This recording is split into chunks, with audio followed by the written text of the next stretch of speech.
Okay. ഇന്ന് നമ്മൾ എടുക്കാൻ വേണ്ടി പോകുന്ന ടോപ്പിക്കിന്റെ പേര് ഔട്ട്സ്റ്റാൻഡിങ് എക്സ്പെൻസ് എന്നാണ്. എന്താ ഈ ഔട്ട്സ്റ്റാൻഡിങ് എക്സ്പെൻസ്? ഒരു കൊമേഴ്സ് സ്റ്റുഡൻറ്റ് ഏറ്റവും കൂടുതൽ അറിഞ്ഞിരിക്കേണ്ട ഒരു ടോപ്പിക്കാണ് ഔട്ട്സ്റ്റാൻഡിങ് എക്സ്പെൻസ്. സിമ്പിളായിട്ട് പറയുകയാണെങ്കിൽ ഒരു വർഷം നമുക്ക് 50,000 രൂപ റെന്റ് ഉണ്ടെന്ന് വിചാരിക്കും. പക്ഷേ ആക്ച്വലി നമ്മൾ എത്രയേ കൊടുത്തിട്ടുള്ളൂ? 40,000 കൊടുത്തിട്ടുള്ളൂ. പക്ഷെ എന്ത് ചെയ്തിട്ടില്ല? 10,000 രൂപ നമ്മൾ കൊടുത്തിട്ടില്ല. ആ കൊടുക്കാത്ത എമൗണ്ട് ഓൾറെഡി പേയ്മെന്റ് എന്ത് ചെയ്തിട്ടുണ്ട്? ഡ്യൂ ആയിട്ടുണ്ട്, ബട്ട് നോട്ട് പെയ്ഡ്. ആ കൊടുക്കാത്ത ആ 10,000 വിളിക്കുന്ന പേരാണെന്ത്? Outstanding expense. ഓക്കെ. അപ്പോൾ ഇതാണ് ഇതിന്റെ സിമ്പിളായിട്ട് പറയാൻ. ഓക്കെ. ഇതിന്റെ ട്രീറ്റ്മെന്റ് എന്താ നോക്കാം.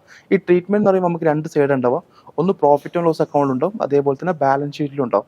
ഈ പ്രോഫിറ്റ് ആൻഡ് ലോസ് അക്കൗണ്ടിൽ നമ്മൾ പഠിച്ചിട്ടുണ്ട് ഈ കൊല്ലം വന്ന എക്സ്പെൻസും ഈ കൊല്ലം വന്ന ഇൻകവും ഈ കൊല്ലം തന്നെ കാണിക്കണം നമ്മൾ പഠിച്ചിട്ടുണ്ട്.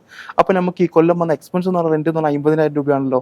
ഈ 50,000 രൂപ തന്നെ നമ്മൾ എന്ത് ചെയ്യണം? ഈ കൊല്ലം കാണിക്കണം. പക്ഷെ നമ്മൾ എത്രയേ കൊടുത്തിട്ടുള്ളൂ?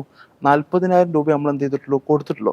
അപ്പോൾ നമ്മൾ കാണിക്കേണ്ട പ്രോഫിറ്റ് ലോസ് അക്കൗണ്ട് എങ്ങനെ കാണിക്കണം എന്ന് പറഞ്ഞാൽ റെന്റ് പെയ്ഡ് 40,000 പ്ലസ് ഇന്നർ കോളത്തിൽ പ്ലസ് ചെയ്തിട്ട് എന്ത് ചെയ്യുക?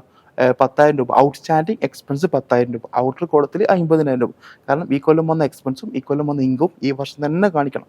അത് നിർബന്ധമാണ്. ഓക്കെ. ഇതാണ് പ്രോഫിറ്റ് ആൻഡ് ലോസ് അക്കൗണ്ട് വരുന്ന ട്രീറ്റ്മെന്റ്. ഇനി ബാലൻസ് ഷീറ്റിലേക്ക് വരുമ്പോൾ ഈ 10,000 രൂപ എന്തായാലും നമ്മൾ എന്ത് ചെയ്യണം? അടുത്ത വർഷം നമ്മൾ കൊടുക്കണം. നിർബന്ധമാണ്. കാരണം അത് നമ്മൾ ബാധ്യതയാണ്. ഓക്കെ ആണല്ലോ.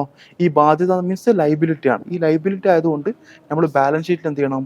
ലൈബിലിറ്റി സൈഡിൽ എന്ത് ചെയ്യണം? ഈ ഔട്ട്സ്റ്റാൻഡിങ് എക്സ്പെൻസ് എന്ന് പറഞ്ഞിട്ട് 10,000 രൂപ എന്ത് ചെയ്യണം? നമ്മൾ കാണിക്കണം. ഓക്കെ. അപ്പോൾ ഇതാണ് ഇതിന്റെ ട്രീറ്റ്മെന്റും കാര്യങ്ങളൊക്കെ എന്ത് ചെയ്യുന്നത് വരുന്നത്.